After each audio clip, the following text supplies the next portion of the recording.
GHAMRO had sent to him. The monies went to the guy's phone number, and the guy is responsible for the money being cashed out. Now, this guy says no money came to him. He hasn't taken any money out. So basically, what do you know about this? Did Boo House squander Shatta Wale's money? No way. First and foremost, Boo House Entertainment. Good afternoon to our listeners and yourself. Boo House Entertainment is a publishing company. So if GHAMRO is supposed to be paying monies, they owe us some money as well. So I remember 2 years ago, DJ Saviola, I think he works here, called, called and said some monies had come into the kitty for Boo House Entertainment and Shatta Wale at the time. So he said the Boo House money is huge, so he can't send it through mobile money, and that the Shatta Wale own is something that can be sent through mobile money. So I gave him two numbers, my number and my other guy's number, that's Rafiki's number. But I think the money came to my number, and the money that I received at the time was 600 Ghana cedis. Oh, 600, yes, 600 Ghana cedis. Okay. So what happened was, I think there was a christening for his son, Majesty, and I think the week, it was on a Saturday, so I'm sure I received the money on Thursday or Friday. So when we met at the christening, I told him, yo, Charlie, the money the people sent to me it was 600, so I did hold up. So what's up? He says, hold on to it. So while the christening was going on, he approached me and said, two of his aunties are worrying him with money and all that, and that I should take out 200 cedis from the 600 and share for them. There were two, so I shared 100 apiece for them. So I was left with 400 cedis, and I had it on me. So after the christening, he came back again and said, I know he was leaving actually, and I called him and said, Charlie, the 400 still did you, so okay, give me 200 and keep 200. And that was how we split that 600 Ghana cedis GHAMRO sent to my phone. Now, before you go on, do you think Shatta Wale has forgotten about this particular thing, or you think what he's doing is deliberate? He's not forgotten. How can you forget money that you have spent? You understand? How can you forget money that you have spent? And I was also, when the issue broke out, a lot of people started calling me and all that. So I went on social media, and I actually even saw an interview yourself as a GHAMRO PRO, granted. And when I read the thing, I was a little bit taken aback. But then when I saw you, I think 2 days ago, I came to the GHAMRO office to make sure how much money was sent onto my phone. And when I got there, they said it was 620. There was a 20 cedis on there, and I'm sure because of the charges, you get 600. So when I got there and you explained the matter to me, there's no way Bandana could say he's forgotten that I told him 600 cedis was sent to him, and we split the money the way I just talked about. So in effect, the arrest of Rafiki was very very unnecessary. It was very unnecessary, and the way they went about the whole issue was so saddening. I think if you feel that Rafiki has squandered your money or received money and you have not received it, what's the best thing to do? You go back to GHAMRO, speak to GHAMRO. GHAMRO will call Boo House Entertainment or the number that the money was sent to, and we'll clarify this. If GHAMRO is not doing anything about it, you can go to the police. Now give the police my number or Rafiki's number, so the police will invite Rafiki to speak on the issue. But they didn't do that. They lured Rafiki. They made a girl call Rafiki and told Rafiki that, we had a job for you, we want you to meet us here, and Rafiki went. Rafiki is a graphic artist. He's a manager as well in our team. Depending on which clients we're working with, he and his team will manage that particular artist. So they lured him to Accra Mall.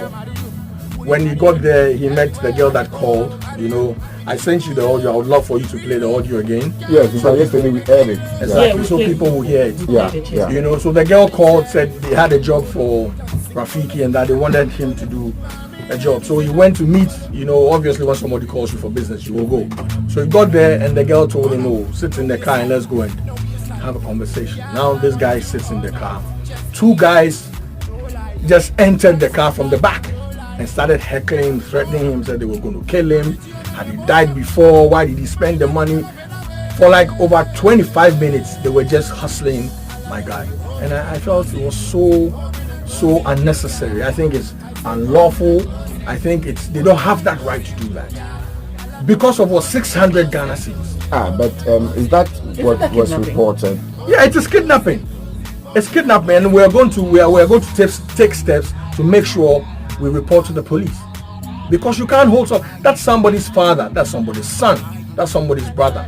You hold them against their will for over 25 minutes. When the guy said that, listen, you people know where I am, so whatever you want to do to me, and you see the consequence. That's the only time they drove him to the Legon police station and now took his statement. And in the statement that he signed, they had written that the money that was transferred to his phone was 5,000 Ghana cedis. Well. That means who gave the police that information? I'm sure it was Bandana and his team.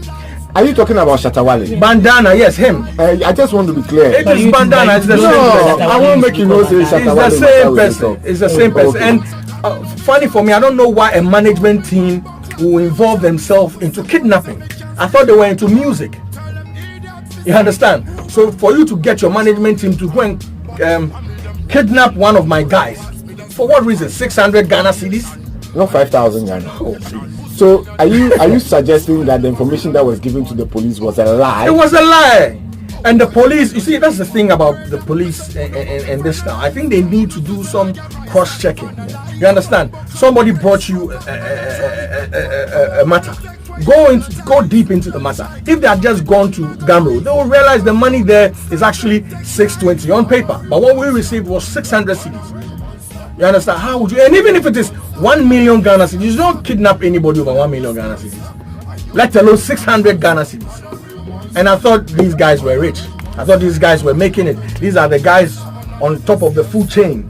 You know, playing exactly. Exactly. So for you to kidnap somebody over 600 Ghana cedis is amazing, and we will not take it lightly. You understand? Have you made any contact with the police with respect to this matter? Yes, we have. We have taken steps to do a report to the regional CID. You know, so they are working on the case, and whatever comes out, we'll let you guys know. Now, whose number was used in contacting Rafiki? Okay, initially, you know, we thought it was some girl because there was a girl at the end of the line, but then when we cross-checked, it was one of his guys. It's called Bone. You know, he's part of the management team. Before the car sped off at the Accra Mall, there's this guy Blade. He used to work with him way before I joined them. He came by the car and showed the driver where to take my guy. You know, so it was like a management team thing. And they just captured the guy, threatened him, you know, heckling, started searching him. Yes, they searched him, bring your phone out. You know, have you died before? Today you die, nobody gonna know where you did. That kind of. Wow. Yeah, and for me, I don't, you don't take the law into your own hands. So how is Rafiki taking this drama? How is he handling it? I can tell you he's terrified. You know, when the issue broke, he couldn't even tell me. I had to find out and called him from Europe and said, listen, this is what I've heard. Clarify this for me. And he said yes. You know, even at the time I called him, he was sick because the thing was, you know, still eating him up. You know, so when I got down straight away, I met his family, and you know, the necessary steps are being taken because we want to do the right thing. Kidnapping is a serious offense, and that's what we want to. We want to take it to the police to handle. Well, I did some background checks myself, and as when the money was paid, I wanted to see whether it corresponds with what you are saying. Yes. In fact, in as much as I have you in the studio, I also have to make sure that you are not also telling us a lie. Exactly. Now, can you remember Majesty's outdooring, the month? I think it was in July. Well, it tallies with the time the money was actually given out. July 2015. Thank you. Yes. In fact, it tallies. So I can't say week. it is true, but I know it tallies. Yes. Yeah. So it was in that week. Okay. You know, it was in that week. Actually, it was my wife who actually reminded me of the time, because you know she was present at the christening. You know, we're there together, and she said, "Oh, I remember you said you wanted to give him some money." You know, so I'm sure you would have received the money during that week. BullDogg, somebody would argue that knowing Wale won't use 200 Ghana cedis for anything, and that you are not telling the truth. How can you defend that stand? I don't know. I mean, I didn't send it. Because the guy is in Range Rovers and stuff. You know, and you are talking about him taking 200 Ghana cedis. Somebody will sit to me and say, no, BullDogg is lying. Yeah, I mean, they obviously, I mean, they will have their views. Yes. But I know him more than they know. Okay. Yeah, exactly. Who knows him better than me? In 2015, was Shatta very rich? Oh, he had a Range Rover at the time, I'm sure. He has now, and maybe more. You know, but maybe you never know. Maybe he needs to pump his tire with a 200 Ghana or buy some chewing gum. Yeah. You know, so but whichever, yes. Whichever pumping way. tire with 200 Ghana. Yeah, maybe. Or you know, so or for all you know, some people were heckling him with some money or hustling, so he just wanted to give him that money. You know. But have you bothered to get in touch with any of his management to tell them that, look, you've harassed my boy without any justification because I have given the money to Shatta Wale? Have you? I don't need to do that. I don't want a confrontation with them. What they did is unlawful. So we'll go through the right channel. When we get there, they will know the truth of the matter. And when they check, they will realize the money came to me. So if anybody needed to be kidnapped, they should have come for me. I'm too huge for them to kidnap. No, you were not in the time. Okay, so I'm here now. So as they're listening, you know, so they should come for me. You understand? I received the money. And the money was given to Shatta Wale? Yes, 600 Ghana cedis. We split 200 across for his two aunties. Wow. He took 200 Ghana cedis, and he can come back for his 200. Or I can actually pay him the 600 in full if you want. That's Frankie 5 days, that's it, so you know what I'm trying to say. So for me, for you to go and I don't know if we live in a country.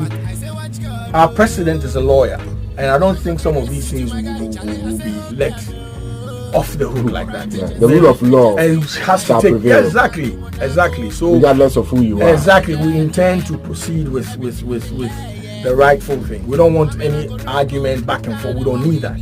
Let's just go. Let them go and cross-check at GHAMRO, because the way the thing is going out, as if it's some huge money, and we have squandered some money. And at the time, I think GHAMRO, as a publisher, GHAMRO owed us, I think 2,000 or 3,000 Ghana cedis. So have you collected that money? No, we haven't. So there's no way in which you chop the 600 Ghana when my 3,000 there. Yeah. It won't make any sense. Yeah. This is much convincing. Exactly. Oh, yeah, exactly. And I mean, I met the president, His Excellency Rex Omar. Okay. You know, chairman. Yes, I met him. I met Captain. Yes, as well, and they confirmed it. Yeah, Bandex as well. But I was in the office when you came. Good. So BullDogg actually walked into the office of GHAMRO to say, look, I took Shatta's money and I have given it to him. Yes. And for me, I think at least you came clean. Exactly. Yeah. You know, because now the whole issue was like, oh, where is Ishka? And I don't play with money games. I don't regard money. I don't have a lot of it, but I don't regard it. You know, it's something that will keep us going, so we don't need to be stingy or, you know, all greedy about it. Well, I will tell you. Gizo, I don't know whether you can use any member of Shatta Wale's team to GHAMRO had sent